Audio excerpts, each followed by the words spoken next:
Eu vou chamar aqui o senhor Luciano Rezende, que é prefeito de Vitória, que aceitou o nosso convite e vai trazer um tema relacionado à segurança hídrica e soluções inovadoras para isso.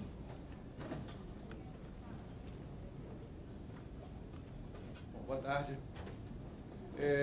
Todas as cidades passaram agora por um momento, o país inteiro passou por um momento em que nós tivemos nos principais jornais, telejornais, a questão da crise hídrica e as reflexões começaram a se estender porque todo mundo chegou a uma conclusão, que era uma conclusão óbvia, alertada pelos ambientalistas durante décadas, mas que só foi percebida pelo grande público no momento em que a água começou a faltar em São Paulo, na cidade de São Paulo.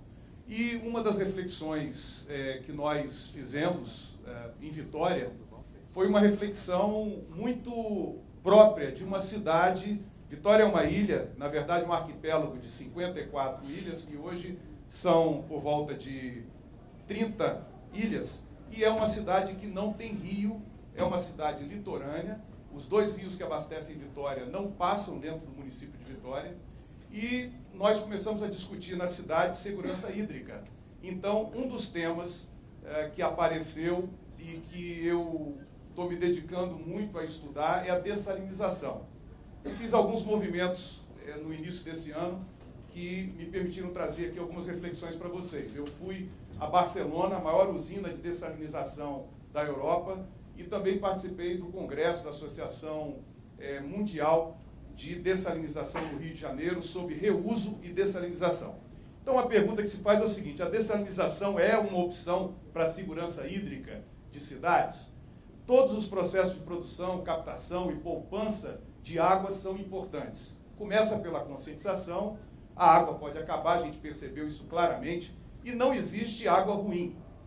Nós tivemos nessa exposição no Rio de Janeiro uma fala de uma cidade que não tem água e que tem como lema aproveitar cada gota de água de chuva que cai e reutilizar cada gota de água utilizada na sua cidade. É Singapura. Inclusive, Singapura tem uma água de reuso chamada New Water, que é potável. Eles bebem aquela água e ela vem de uma condição de uso, então, anterior. Não existe água ruim, esse é um lema também que a gente tem que perceber. E, basicamente, nós temos um tripé aí de segurança hídrica que ele precisa de ser aprofundado. Captação de água doce, que envolve, inclusive, a produção, com a possibilidade dessas cidades litorâneas deixarem de ser consumidoras de água para produzir água através da dessalinização, porque a gente, em cidades litorâneas como Vitória, Rio de Janeiro, Salvador, Recife, geralmente essa água vem de municípios do interior.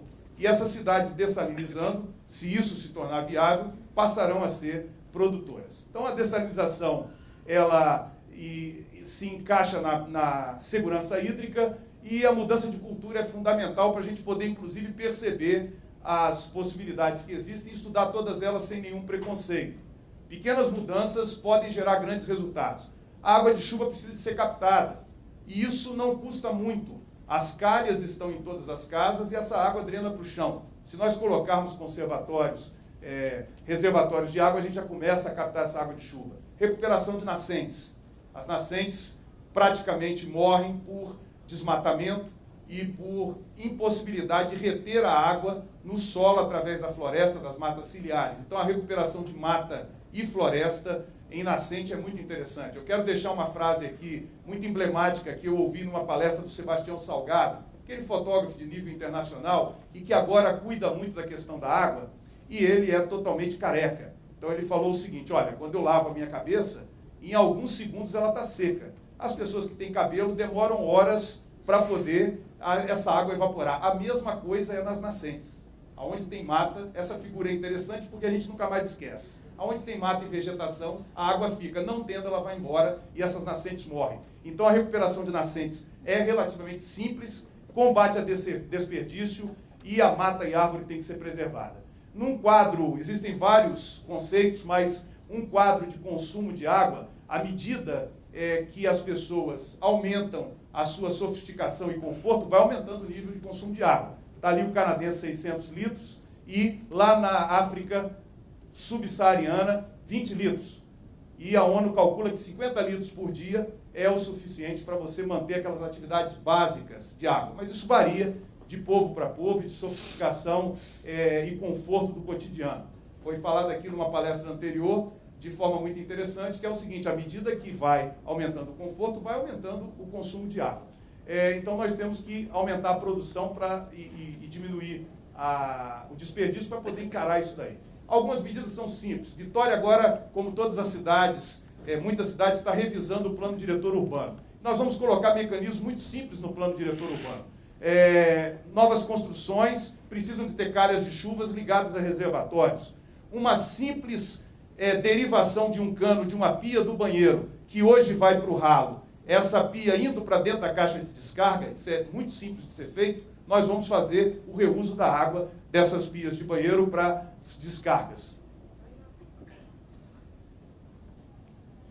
Não sei, parou aqui. Vai aí no manual, você consegue ir? Foi. E agora chegando no tema da palestra, porque ela é uma complementação de tudo isso aí, a dessalinização do Brasil. Ao contrário do que muita gente pensa, existe muita experiência de dessalinização no Brasil. Nós temos aproximadamente 2.750 estações de algum tipo de dessalinização no país funcionando hoje. Desde um simples modelo dentro de uma lancha, de um barco, até modelos mais complexos. A maioria dessas plantas de dessalinização utilizam um sistema de osmose reversa, que é o sistema universal mais utilizado. Atualmente existem várias técnicas. A osmose reversa é fazer o contrário daquilo que a gente aprendeu na biologia. Por pressão, você empurra a água de uma situação mais concentrada para uma situação menos concentrada e retira o sal. Então, a osmose reversa é o principal sistema. A América Latina tem várias plantas, e o Brasil é o segundo país em plantas de dessalinização funcionando hoje. O México é o primeiro, Chile, igual ao Brasil, Argentina, aí depois com 70 plantas, né, de dessalinização. O número de sistemas mais do que duplicou de 2012 a 2014. Isso está acontecendo no mundo inteiro. Então, à medida que a tecnologia vai ficando mais barata e a escassez de água vai ficando mais crítica, esses sistemas de dessalinização vão aumentando a sua existência no mundo. E também aqui na América Latina e no Brasil. Um exemplo é a dessalinização em Fernando de Noronha.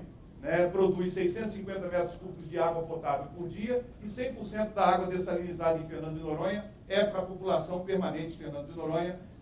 Então, essa ilha já utiliza a dessalinização. A cidade de Vitória, então, como muitas cidades litorâneas, ela tem uma baixa segurança hídrica, uma cidade costeira com a perspectiva, inclusive uma ilha, com a perspectiva de utilizar a água do mar, e ela não tem rios. Nós temos 46 nascentes na cidade, que estamos tratando para que elas sejam recuperadas, inclusive junto do Instituto Terra, do Sebastião Salgado, que trata disso num convênio com o Instituto, mas nós estamos também de olho em outras fontes que possam aumentar a segurança hídrica da cidade. Isso vale para outras cidades também na mesma situação.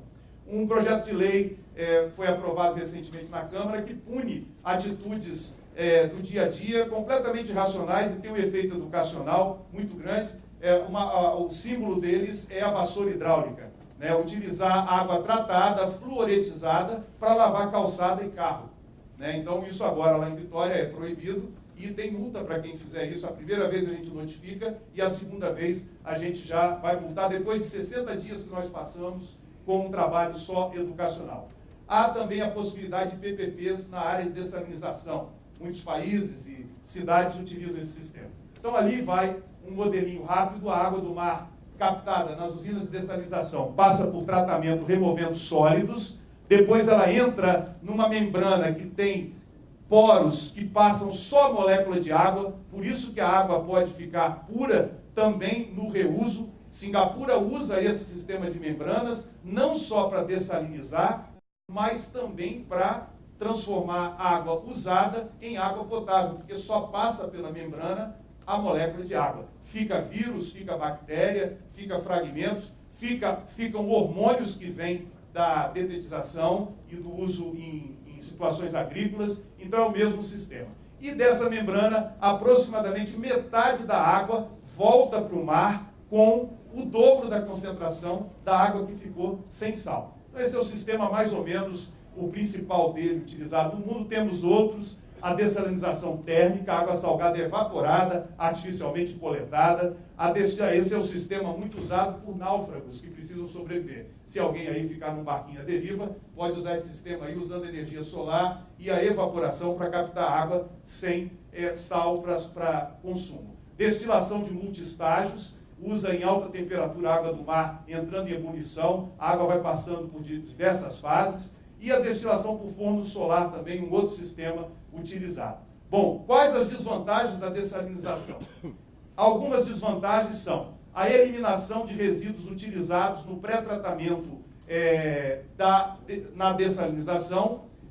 Ela cria resíduos químicos que precisam de ser tratados adequadamente. Então, essa é uma questão que tem que ser feita, pelo que a gente estudou até agora, adequadamente para que esses resíduos não possam trazer problemas lá na frente. O salmoura, o despejo de água de volta para o oceano precisa de ser feito gradativamente, ele não pode ter locais de fauna e flora marinha abundante, e ele tem que voltar, às vezes, de forma subterrânea, para que essa água extremamente salgada se dissolva delicadamente e não atinja o meio ambiente. Isso é uma outra questão importante.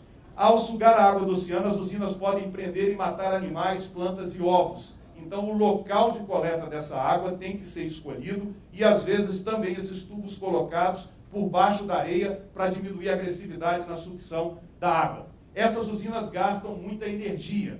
A usina de Barcelona utiliza o efeito turbo para captar um pouco da energia que ela mesma despende para passar água pelas membranas da usina. Ela pega aquela pressão e transforma de volta como um motor a turbo, fabricando energia. Então, ela diminui o gasto que ela mesma coloca na produção. A Austrália utiliza energia solar em algumas plantas, com grande captação de energia solar, para que praticamente essas usinas sejam sustentáveis. À medida que a tecnologia aumenta, a gente está percebendo que o custo para energia e produção de dessalinização vai se tornando mais compensatório. A produção de água pelo método de dessalinização, grosseiramente hoje, é o dobro do valor da produção da água doce. Então isso, as pessoas perguntam, é caro ou é barato? Depende do nível de escassez do local. Para quem não tem água nenhuma, isso é barato. Para quem tem água potável de rio, é mais barato trabalhar nascentes e preservar esses rios. Então é um método complementar que aumenta a segurança hídrica e combate à seca. Pode ser usada com mais facilidade para a agricultura, preservação de água doce e habitat de peixes, autossustentabilidade para cidades costeiras que passarão a produzir água e não mais a consumir. Isso é um detalhe estratégico muito interessante, porque inverte a lógica que nós conhecemos de cidades costeiras consumidoras de água e não produzindo quase água nenhuma. Avanços tecnológicos rápidos, à medida que a produção e demanda aumentam, vão diminuindo os efeitos negativos e melhorando o uso. Essa era, então, uma pequena reflexão daquilo que nós apanhamos nos primeiros meses agora do ano, estudando esse sistema, e eu vou continuar estudando, porque, no caso da cidade de Vitória, eu acredito que uma planta de dessalinização a longo prazo pode ser um grande componente de aumento da segurança hídrica da cidade, sem perder de vista que o principal é manter nascentes, preservar rios e trabalhar com a água doce que tem disponível no nosso país. Muito obrigado a todos. Era isso.